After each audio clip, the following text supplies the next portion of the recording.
Hey guys, I want to talk about Naomi Osaka. I know she just won the Australian Open on the women's final, so she's having the time of her life. Let's get the breakdown of how she actually becomes the number one in the world.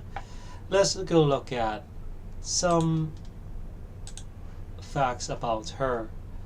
Well, she's not exactly 100% Japanese. She's part Japanese and part Asian. And principality wise, she should have actually just used her dad's name, but I guess just representing Japan, she has to use a Japanese name, so using Osaka.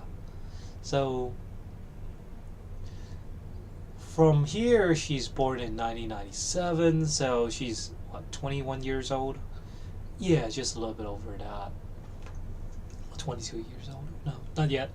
21 years old. So really, really young. Then when she first came out of the professional tour, I was just like really impressed the fact that she hits pretty well, and I think her serve wasn't as good, but serve is probably one of the hardest things in the tennis world. Once she actually becomes professional, she actually caught up pretty quickly, and then she just shot up like straight from, um, not I think in the 70s, 80s to all the way to top 30s pretty quickly. And here's some profile of her. She's 5'11". That's monstrosities in Japanese height. So I think that definitely has something to do with the intermixing.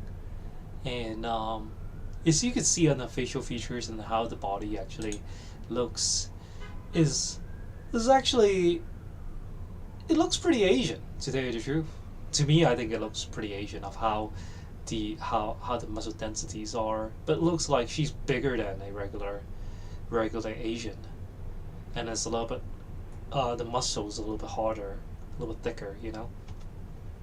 So I want to break down to the very uh, as nano as possible about her style of tennis. And so I've been looking at it for quite some time, on her, and I didn't know she was gonna get a slam that quickly. I thought she was gonna go get runners up and stuff like that, but it just happened that she just wins it. I think she's gonna win a lot more um, slams, but let's get back to it. So she's supposedly known for her big serves and stuff like that, but it wasn't as big back then. But now it's very consistently pretty big. And well, she lived in the States her pretty much entire life, right? So over there, and still play tennis actually. What, in the United States, raised in the United States, and she has a sister. She also plays, but obviously not as good. I haven't seen her play, her sister, so I don't know how good she is. She's also looking pretty Japanese. Like she has a sister who's also half Asian, half Japanese. And yeah, in 2016 she became top 50 already. So she was what, 2018. So yeah, she was like 18, 19. She already got pretty big. And yeah, like played it. She didn't. I don't think she even played that much juniors. Did she? Yeah, Harold Solomon Academy. Yeah, that definitely is not a big one. It's not like has is not as strong as the ones that are in voluntary and things like that. That means that you don't really have to go to the best academies to actually become the best tennis players. I think you have to find your your proper channel where you get your training and fits your body type and fit your lifestyle. And that's what I always said. I said like you don't really have to go to those places, because you could go to a place that's the top academy, they could totally ignore you, or you go to ones that totally put you in first priority, and make sure that you get enough practice and things like that. This is also very important. So I've been to um, the Bollettieri Academy. I also been to the Everett. So I've seen both, and they're both very good. Don't get me wrong, but it really depends on whether you can find a coach that really wants to spend extra time on you, and get you a little bit better. So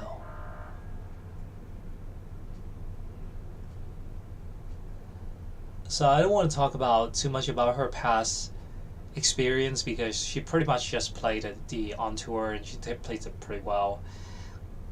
Not much more to say, other than the fact that it might be a little bit weird for a lot of players seeing like a half black, half Japanese person. It's not something that people probably see every single day, because obviously some pictures of like these, like she looked pretty Japanese, definitely, but definitely got a pretty heavy tan on her.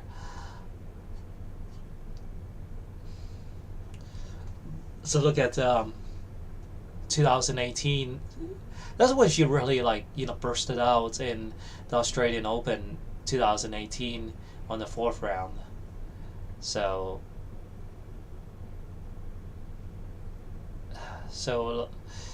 she got fourth round, third round, and then US Open she won, and which is insane, because she beat Serena Williams, and that's when Serena had this crazy outburst about that she has a daughter, and then she doesn't want to be a bad role model, blah blah blah, and they say they cheated on her.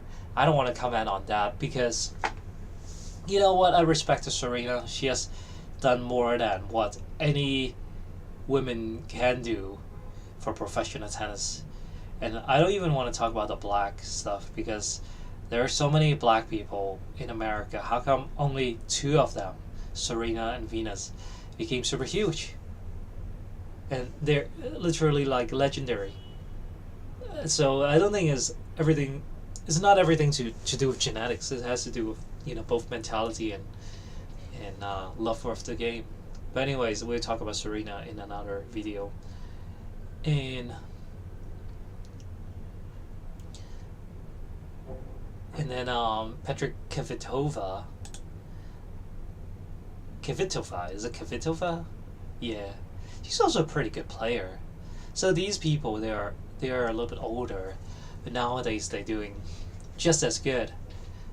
And I think the longevity of women's tennis is becoming longer. Yes, women actually realize they could be on tour and have kids and have a balance of style of both family on court and off court, because that's what actually gets a lot of the women out of professional tennis, is because they could no longer stand just being everywhere all the time and not finding their love life. So I think love life for women are pretty important, a little bit more important than men are, because men, they could have quickies or whatever, whatever quickies mean. And women, they want that long-term relationship. So Kvitova, let's not talk about her, but she's a veteran, and just beat the crap out of her. And why is that? Well, let's go check out the video of her practice.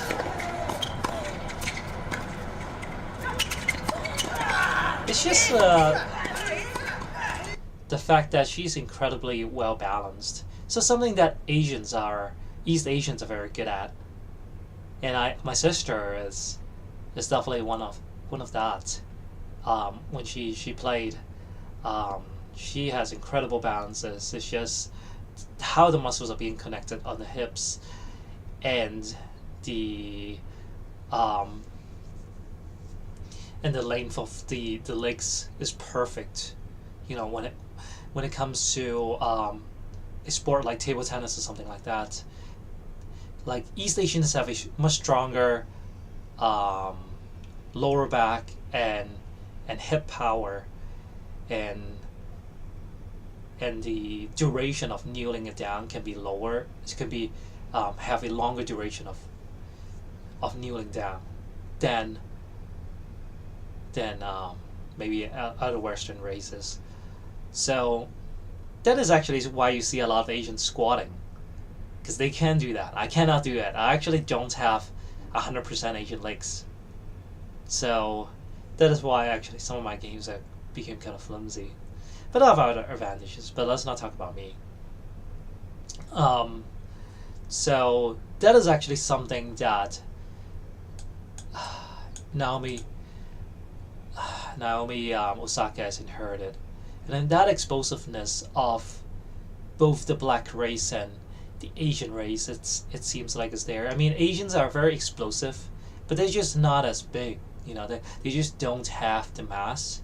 So when you actually see a lot of players like Beyond Phao, who's half Vietnamese, he's a very explosive guy, but he's just not a very big guy. So that actually hurts his game, because tennis is it's a very powerful game, and I get beat up pretty badly after playing like for 2 hours, to tell you the truth, like blasting balls away. But look at how incredibly well balanced she is. I mean, she kind of reminds me of my sister when she was playing tennis.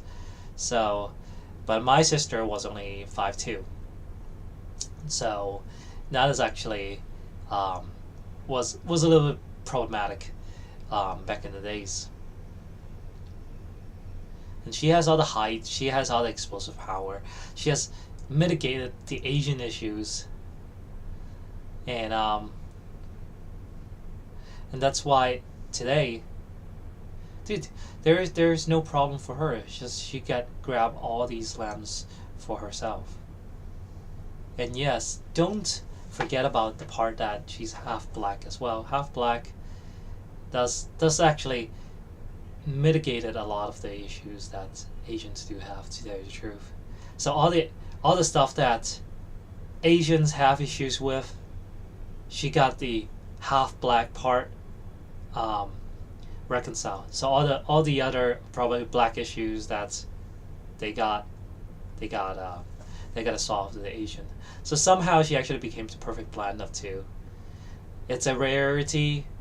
It doesn't happen all the time. It's not like I'm gonna go out there and grab a black girl and have a child with her and get married with her, and I'm gonna get Naomi Osaka. Just doesn't happen all the time. It's a probability chance. It's a low probability that you meet somebody like that. I mean, you could really have like all the bad parts of black race and all the bad parts of Asian race, or just 50-50. And that is actually not good enough actually to become the world's number one. And to me, I think Naomi Osaka should be the world number one, that's for sure. Because of the fact that the game is just so far above from other people. It's just way cut above from everybody else. When you actually look at Naomi Osaka, she got naturally like broad shoulders already, and that is actually coming from obviously not the Asian race, because we got like some issues with definitely broad shoulders. The shoulders are definitely not as broad, so that you could tell this part is she got a very nice broad shoulder. That actually contributes a lot to her upper body strength as well. So when she has lower body strength coming from the Asians to blacks, and then on upper body strength with partially black and half partially Asian, doesn't really matter. It's just she just blended in half of everything. Yeah, it's pretty tough to actually beat this girl nowadays. It's just not a lot of hoes in the games. A lot of what I mean.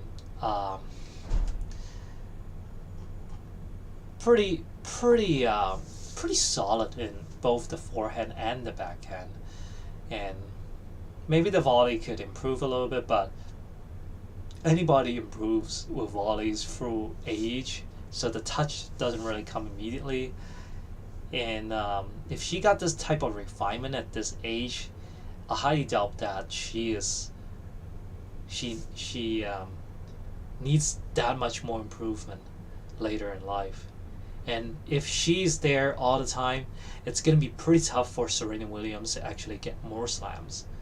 to tell you the truth. She has to, Naomi Osaka has to pull out, or leave the tournament, or not enter the tournament for Serena to have the chances. She has the angle, she has the power, she has the touch. It's just the fact, man. So thanks very much for listening in.